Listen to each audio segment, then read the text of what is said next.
Welcome back dear student. आज SHRM e lecture series के अंदर जो हम टॉपिक पढ़ेंगे वो है आपका HR इवेल्युएशन की जो अप्रोचेस हैं। लास्ट लेक्चर में हमने अप्रोच पढ़ी थी, आपको याद हो, ऑडिट अप्रोच थी। और फिर हमने कहा था कि जो HRM की कुछ अदर अप्रोच हैं उनको भी हम यहाँ पे पढ़ेंगे। जैसे आप देखें तो अप्रोचेस टू HR इवेल्युएशन के अंदर जो अप्रोचेस थी उसमें सबसे पहले थी ऑडिट अप्रोच, जिसको हमने लेक्चर 28 के अंदर पढ़ा, ठीक है ना। और उसके बाद है आपकी एनालिटिकल अप्रोच। एनालिटिकल के अंदर दो आएंगी आपकी, क्वालिटेटिव और क्वांटिटेटिव अप्रोच आएगी। फिर आपका आएगा बैलेंस स्कोर कार्ड, पर्सपेक्टिव और बेंचमार्किंग। तो कहने का मतलब ये हुआ कि अब आगे आने वाले लेक्चर जो हैं अपने वो ऑडिट अप्रोच के बाद जो नेक्स्ट अप्रोच है HR इवेल्युएशन की उस पर बेस्ड है। तो हम चलते हैं लेक्चर 29 में। लेक्चर 29 में आप देखेंगे तो यहाँ पे हमने other approach of HR evaluation लिखा है। यहाँ पे लिखा है the second approach of human resource management evaluation is analytical one. The analytical approach release on the cost benefit analysis also called utility analysis. तो जो अपना सेकंड अप्रोच है जिसको हम एनालिटिकल बोलते हैं, इसमें क्वालिटेटिव और क्वांटिटेटिव इंडेक्सेस को हम यूज़ में लेते हैं। इसको हम यूटिलिटी एनालिसिस भी बोलते हैं। Utility analysis seeks to express evaluation in economic term which are more useful for decision makers. Several HR activities has been evaluated with utility analysis. अब यूटिलिटी एनालिसिस हम कैसे करते हैं, इसमें जैसे हम अप्रेजल करते हैं किसका, एम्प्लॉय हायरिंग का, ट्रेनिंग एंड टर्नओवर का। यूटिलिटी एनालिसिस एक वाइड टर्म्स है जिसमें हम quantitatively superior means of HR evaluating activities जो रहती हैं, डिफ़िकल्ट जो प्रोसेस रहती हैं, उनको हम क्या करते हैं, हम उनको एनालाइज करते हैं और स्पेसिफिक सिचुएशन के साथ हम उनको समझते हैं। तो यहाँ पे हम देखते हैं जो अपने जो अप्रोचेस हैं क्वालिटेटिव एंड क्वांटिटेटिव इंडिसेस। इसमें क्या है, a number of quantitative indexes metrics are available to determine effectiveness of HRM. For example, one can calculate cost of turnover, जैसे आप कैलकुलेट कर सकते हैं। एब्सटीम्स कोस्ट है, कोई एब्सेंट है स्टूडेंट, आपके एम्प्लॉई एब्सेंट है स्टूडेंट्स, तो हम उनको कैलकुलेट कर सकते हैं। Cost of working life program हम कैलकुलेट कर सकते हैं। कॉस्ट पर हायर है, लीड टाइम है, lead time to fill vacancy हम उसको कैलकुलेट कर सकते हैं। HR एक्सपेंस फैक्टर है और ट्रेनिंग कॉस्ट है। तो ये सब चीज़ें हम किस में कैलकुलेट करते हैं, हम आपके क्वालिटेटिव इंडेक्सेस के अंदर हम करते हैं। हम आगे और भी एग्जांपल देखते हैं। There is a chain of cause and effect running from the employee behaviour to customer behaviour to profit. HRM जो डिपार्टमेंट है वो क्या करता है, खुद ही कॉस्ट सेंटर, प्रॉफिट सेंटर का काम करता है। वो कॉस्ट को कंट्रोल करता है, इसके अलावा जो प्रॉफिट इंक्रीज़ करने के मीन्स हैं उनको क्या करता है, इंक्रीज़ करता है। तो कॉस्ट को कंट्रोल और प्रॉफिट को क्या करता है, इंक्रीज़ करता है। तो हमने पढ़ा था कि बहुत सारी टेक्निक है, उसके अंदर हम अदर अप्रोच जो हम पढ़ रहे हैं उसमें हमने पहला पढ़ा आपका क्वान्टिटेटिव या क्वालिटेटिव, बोलो, क्वालिटेटिव या क्वांटिटेटिव इंडेक्सेस। इस टेक्निक का नाम है, इसको हम एनालिटिकल अप्रोच भी बोलते हैं। Analytical approach for HR evaluation है। अब हम बात करेंगे balance score card. Balance score card क्या है, और इसके बाद जो बैलेंस स्कोर कार्ड के साथ साथ हम क्या पढ़ेंगे, बेंच मार्किंग पढ़ेंगे। अब ये बैलेंस स्कोर कार्ड और ये बेंच मार्किंग है, इनको हम नेक्स्ट जो आने वाले टॉपिक्स हैं उनके साथ में समझते हैं। आइए देखिए। तो बेंचमार्किंग से पहले हम यहाँ पे पढ़ रहे हैं balance score card. Balance score card जो डेवलप किया था वो रॉबर्ट डेविड नॉर्टन ने बैलेंस स्कोर कार्ड डेवलप किया था। बैलेंस स्कोर कार्ड की जो अप्रोच थी वो हेल्प करती है हमें इवेल्युएट करने में HRM की इफेक्टिवनेस को। इसके 4 डायमेंशन होते हैं। पहला financial performance of an organisation, second customer service, third internal business process, fourth capacity to learn and achieve growth. ये जो आपके 4 एरिया रहते हैं, इनमें मैनेजर क्या करते हैं, अपनी परफॉर्मेंस इंडिकेटर को चेक करते हैं और ट्रैक करते हैं और ये पता लगाते हैं कि इन एरिया के अंदर जो हमारी परफॉर्मेंस है शॉर्ट टर्म लॉन्ग टर्म में कैसी रही है, और इसको इवेल्युएट करके वो उस स्कोर कार्ड को क्या करते हैं, मार्क करते हैं।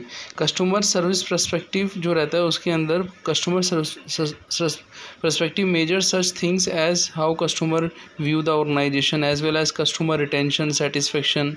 बिजनेस प्रोसेस इंडिकेटर क्या होंगे, focus on production and operating statics पर फोकस करते हैं हम। सपोज मान लीजिए हमें कॉस्ट पर ऑर्डर मालूम करना है। The final component relate to human resource, it potential to learn and growth. This perspective seeks to focus on how well resources and human capital are being manage for company benefit. तो जो balance score card है वो एक picture provide कराता है company की performance के बारे में या जो फ्यूचर परफॉर्मेंस होगी उसके बारे में। ये हमें हेल्प करता है मैनेजर को अपनी align their business unit as well as their financial, physical, human resource to the firm overall strategy में हमें क्या करता है, हेल्प करता है।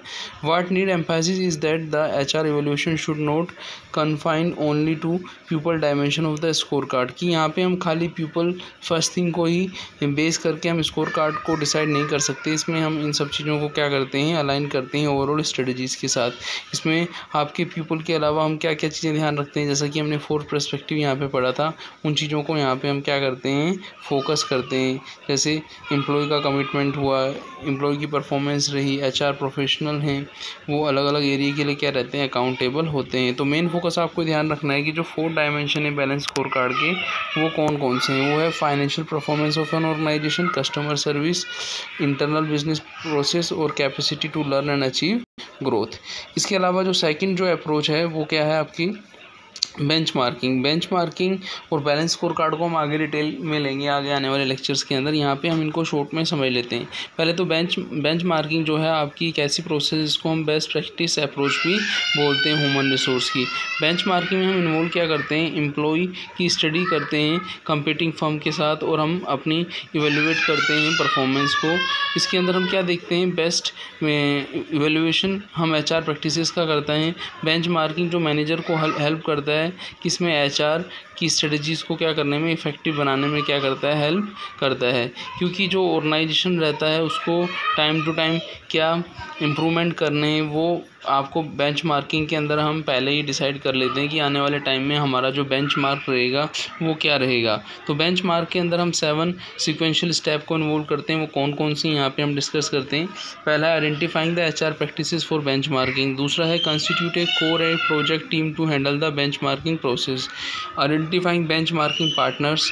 फोर्थ है आपका collecting data from each of benchmark partners, suppose from A, B and C, analyze and interpret the data and prepare comprehensive report based on data analysis and interpretation, और develop action plan to improve HR strategy and practices। कहने का मतलब ये हुआ कि ये sequential process है, एक प्रोसेस से दूसरी प्रोसेस क्या जुड़ी हुई है। सबसे पहले हमें देखना है कि इनकी जो 7 स्टेप के अंदर जो फर्स्ट स्टेप है कि हम आइडेंटिफाई करेंगे कि HR प्रैक्टिसेस जो है वो उसका बेंचमार्क क्या रहेगा हमारे लिए। फिर हम क्या करेंगे, उसको आइडेंटिफाई करने के बाद हम उस प्रोसेस को क्या करेंगे, डिसाइड कंस्टिट्यूट करेंगे उस प्रोसेस को, है ना।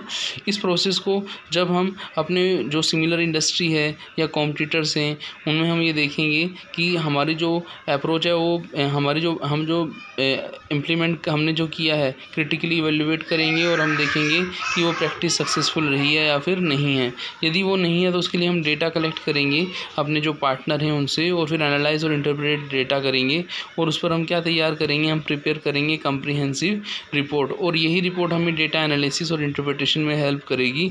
और इसी डेटा एनालिसिस एंड इंटरप्रिटेशन की हेल्प से हम एक एक्शन प्लान डेवलप करेंगे जो हमारी HR स्ट्रेटजी और प्रैक्टिस को क्या करता है, इम्प्रूव करता है। जैसा कि आप आगे देखें तो आगे आने वाले लेक्चर्स में हम इन्हीं चीज़ों को डिटेल में पढ़ने वाले हैं। जैसा कि आप देखें बैलेंस स्कोर कार्ड का हम अभी जो पढ़ के हैं, बैलेंस स्कोर कार्ड के बारे में हम पढ़ेंगे कि बैलेंस स्कोर कार्ड का जो बैकग्राउंड है वो क्या है, बैलेंस स्कोर कार्ड होता क्या है, उसके बेनिफिट्स क्या क्या हैं, ठीक है ना। ऐसे बैलेंस स्कोर कार्ड के अंदर हम ये देखेंगे ड्रॉबैक्स क्या हैं बैलेंस स्कोर कार्ड मॉडल के। फिर उसके बाद बैलेंस स्कोर कार्ड से रिलेटेड हम कुछ 4 पर्सपेक्टिव पढ़ेंगे। जैसे आपका फाइनेंशियल पर्सपेक्टिव हुआ, कस्टमर पर्सपेक्टिव रहा, फिर आपका इंटरनल बिजनेस प्रोसेस पर्सपेक्टिव रहा, लर्निंग एंड ग्रोथ पर्सपेक्टिव रहा।